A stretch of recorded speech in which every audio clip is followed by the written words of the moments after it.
Just 30 plus years of doing this.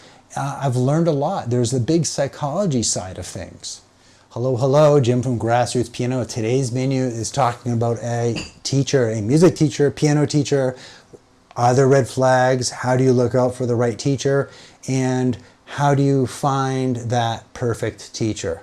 Well, teachers, guess what, are human, and none of us are going to be perfect. But this video came about for two reasons. One, some of you have reached out for private lessons, and thank you so much for that. I'm very honored. I wish I could say yes, but I am maxed out right now from trying to do this YouTube thing, building this method book, and this crazy 2-year labor of love piano course.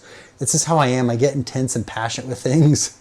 It's more of the teacher creative side of me, but I know that if I have too many irons in the fire, things just aren't as good as I would like them to be in regards to quality. And that is kind of go into our conversation.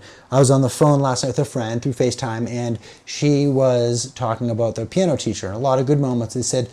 They also said, though, I stopped taking lessons, and I was shocked. I said, yeah, I gave them a lot of money through time, but I learned there were a lot of lessons where the teacher just didn't feel it. They weren't there. They were distracted. And I said, well, there's a lot of reasons why. I mean, if the teacher might be a parent, there's tough moments in life, you know, whatever it might be.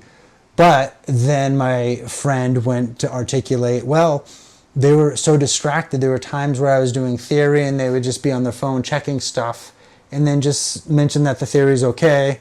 But then my friend went home and looked at the theory again and said none of this was correct. And right away, you know, that's a bit of a red flag, because if we're paying someone some money, we're not supposed to be perfect, but it's one of those multitasking things. If you try to do too much, you're not going to be able to do anything at all. We should know that with piano, right? I mean, left hand, right hand, all this stuff. It's crazy. The other thing, she mentioned this, through time, they're very busy with content. They had member groups, they're making money, they were doing other different things. And it just seemed like the student felt like they were more of a back order or just not in the forefront. Oh, canceling lessons here and there. So one of the things I want to say, none of us, if I wanted to get piano lessons, if you're not feeling motivated, you just don't go back. This is what the beauty of YouTube is. There's a lot of us. There's a lot of channels. Someone's already scrolled past me or they've clicked off. And that's fine. No hard feelings. Everyone is different. There's different personalities. So, but one of the things I'd think about when I think about if someone wants to get piano lessons, and this is some of my viewers that are reaching out, hopefully reach out to me again in the future, but I want to help you out. One of them is, do you feel comfortable with the teacher? Do you feel comfortable to communicate with that teacher? And this word in 2025, communication, we've got to do it, and you have to somehow communicate how you feel to a teacher. You're paying them, you're the customer, and then we're going to come back to that, because we also have to really respect the teacher's design and their curriculum. So communication, motivation, you got to be motivated. I don't know what famous teacher said this, but when a student, when they're done with the lesson, they want to feel extremely motivated that they're going to go home and practice that day or as soon as possible. That's a really good thing. And you know, you're going to have different personalities. A lot of teachers offer a one free lesson, or maybe take a month of lessons and pay for it. We have to understand that teachers are not miracle workers. We have to understand that teachers are there to set you up for success, but we all have different curriculums, different designs, but you know what the goal is the same? Making music. And a good teacher's not going to just try to cheat their way. They're not going to get you from point A to point E in a matter of 20 days. They're going to want to cultivate and help you. They're going to want to problem solve.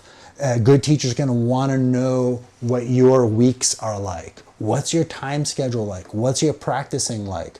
I know when I work with students, especially adult students, I'm all about them. I want to know how they're doing. I want to know their weaknesses, their frustrations.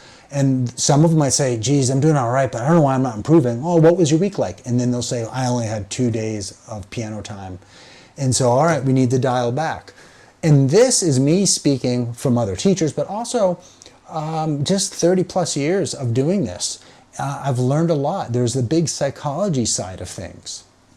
And you have to understand, if you go to a teacher and you're upset because they're learning how to make you read music, you can ask them, will this help me get to this point down the road? You have that right.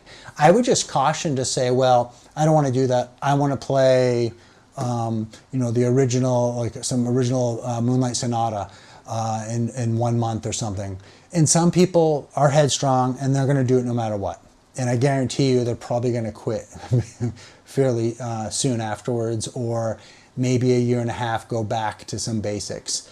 The rite of passage for us teachers and the students are, we need to psychologically explain why you're doing this, and it's because we care. We don't want to have someone just do scales, for 30 minutes and that's it. There is a musical diet, if you will. And if you feel comfortable and motivated with the teacher, that's a win-win. I want to mention something about young teachers. I have some friends now that I taught, and now they're teachers, and I think the world of them. It's really emotional. I'm very excited. I ask them questions. They're now teaching me, and I'm very motivated. And someday, hopefully, they'll even see this small clip of it. And some of them are much more analytical than me. I'm like the creative crazy, but it's a beautiful thing.